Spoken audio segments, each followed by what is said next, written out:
When looking at games like Overwatch and other competitive shooters in the genre, it comes to no surprise that these games are littered with toxicity. This is due in part to the nature of these games and how they're meant to be played in their upper echelons. Many like Overwatch revolve around strategically playing with and communicating with your team. Emphasis on communicating.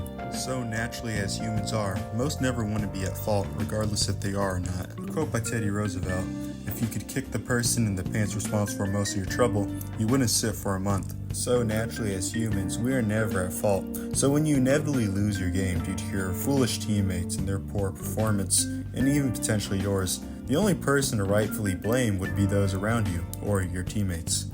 This malice you may have for your foolish throwing teammates must manifest in some way, that usually being the toxic verbal abuse that you will unleash onto your teammates. This toxic verbal abuse usually manifests in various ways, with the anonymity of the internet giving you a vast arsenal and many options. Many commonly resort to racism, homophobia, general wishes of unwell being onto others, or whatever you want to call this. Strangely, Overwatch seems to be created to be a game that escapes these hateful minds, but alas it doesn't. The game prides itself on an inclusive cast representing people of all races, ethnicities, sexualities, and backgrounds.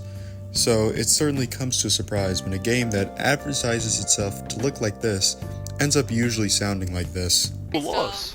Good job. Okay, You carried and you're a us to a fucking loss. nigger. Good job. You're a fucking nigger. That just goes to show how their inclusivity advertising campaign is gone. This is still not to blame Blizzard for the community they've built. Like said before, this is still a theme that reoccurs again and again throughout the competitive shooter subgenre. So naturally, Overwatch wasn't going to fit as the exception of competitive shooters who wouldn't have a community plagued with toxicity and overall bad actors.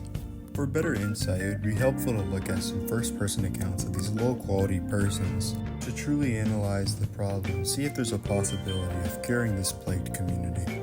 All of these will be sourced by Reddit since it's really the only effective way to find these sorts of accounts without the help of famously incompetent game journalists.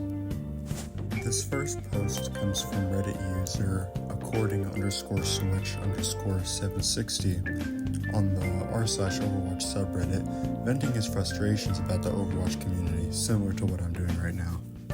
Ironically, his frustration stemmed from the first ironic straw man of him complaining about his team's poor performance in quick play.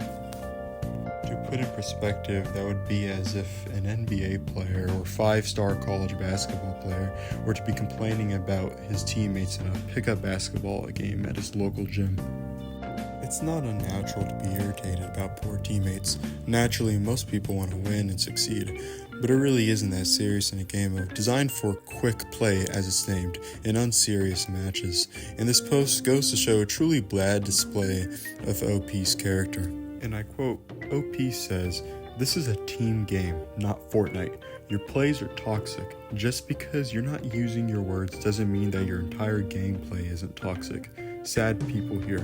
I wish you all heavy therapy and some empathy." And I quote, "It's easy to see that this account isn't by the perspective of someone who's being faced with this toxicity, but easily someone who is a perpetrator of the toxicity. This can even be seen more clearly when looking at his replies and seeing his unruly comments he's making towards the people who are simply calling him out for his childish behavior." This next post is by user Cool and Quirky Name on r/Overwatch, where he goes on a small tangent about an e-couple he's been running into in competitive play, who remarks how every time he has gotten them in a match and they've been on the opposing team, they're unbearably toxic and overall make the game miserable for him and everyone else in the lobby. In Overwatch, one of the most common archetypes of toxic players you'll come across who are frequently joked about in the Overwatch community is the underaged e-girl Mercy Pocket and the pedophile overaged hit-scan player boosting her. The irony about this group dishing out any sort of hate is the way the two players, being the hit-scan player and the Mercy Pocket, are almost completely dependent on each other in a truly pathetic way. It derives from the idea of a usually cheating player on a hero like Ashe or Soldier cheating because they aren't very good at the game, relying on someone playing Mercy for the sake of only damage boosting them to make them a somewhat viable player on the field. This is usually done by the common distasteful stereotype of an e-girl on Mercy, usually coming from the stereotype that women, if they do play video games, only play healing characters or support roles, which simply isn't true. This just goes to show many of the blatant and bad taste stereotypes that get perpetrated along the Overwatch community, and how even people who get inflicted by these stereotypes are some of the bad actors that plague the community. These next two posts will go together as they are similar grievance in nature and work well to add to the final point of the report. This post is by MLG Flutter, named Unranked as the most toxic game mode by far, where he is listing his grievances of him being verbally abused by a single player who ends up after a match keeps whispering him because of his bad gameplay. MLG Flutter's grievances isn't really in the fact that he's being insulted by this player, but the fact that he's afraid that if he does say something back, he will get banned. MLG Flutter says, and I quote, "It's happened twice now where I've been banned and I never say anything really hurtful out of pocket, and then I encounter people who are just really toxic and they get the same 14-day ban as I did for saying blank. It feels a bit unjustified and fair. I hope this guy gets permabanned because he said so many horrible things that could affect someone's life and mental well-being." This next post is by Reddit user YourBoyCoochieMan, where he's venting his grievances about his terrible customer support experience, where, when he was in a game, he ended up referring to someone as Monkey, which in Overwatch slang, the hero Winston is usually referred to as Monkey as a quicker way to calm his name out. This communication of him calling him Monkey was ended up getting reported by people on the other team, which gave him a ban. This calm of him referring to the Winston player as Monkey ended up getting spam reported by players on the other team, which resulted in OP being suspended for really no reason.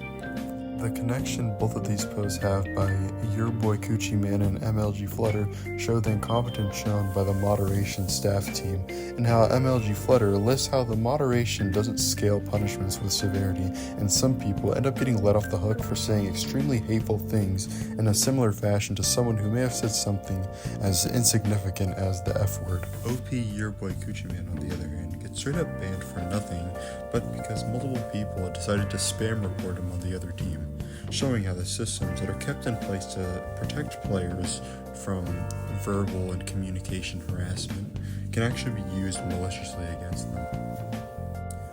So then, this begs the question, how should we fix the problem? In a perfect world, the answer to that would just to tell people to be nice to each other, but as we know, we're certainly not in a perfect world, so nothing like that will slide, especially not within the Overwatch community, the hellscape that is. As discussed, it is already clear that bot-managed reports don't work, since in the case like YourBoyCoochieMan, he was essentially falsely banned just because people on the other team decided to spam report him, or in MLG Flutter's case, where people aren't getting the punishments they deserve. So what then? What is a way to dish out punishment and to keep the players happy? One solution I think that would be probably the most ideal would be a AI-generated moderated system similar to how games like Rec Room or Roblox moderate their games. While I'm not a fan of AI myself, games like Rec Room and Roblox are able to maintain a safe space within their communication servers with the use of the generative AI. It serves as a great moderating tool. Large argument against these sorts of systems is people worried about over-moderation and getting banned for things that really shouldn't be bannable offensive. A good way to fix issues like this in games like Rec Room or Roblox, to implement it to something like Overwatch, is to make it much more lenient on what can and cannot be sent. of course, restrict words that can be seen as hateful towards other groups, but it's much safer to have it to where you can at least have some freedom in your words without the risk of being banned for saying insignificant, as I'd like to say, potty words. Even legitimately, this could work very well, as Overwatch is a T-rated game compared to games like Roblox or Rec Room, which are E-rated and more catered to an everyone audience. Overwatch is more catered towards teens and adults, so Overwatch can be more lenient in what can and cannot be said by its player base. Overwatch's aspiration of being an inclusive space for all gamers is ironically undermined by its less than kind player base. Toxicity of various sorts like racism, sexism, and homophobia and other hate speech rhetoric gets tossed around and hurts players within, as well as driving players out, making the community seem unwelcoming. And while it seems like a pipe dream right now, a day where we get to see Overwatch's F-Team of Blizzard take the leap and find the initiative and attempt to make the community a safer and more respectful place, will be a day that Overwatch could potentially make its way back to the upper echelons of the competitive gaming world.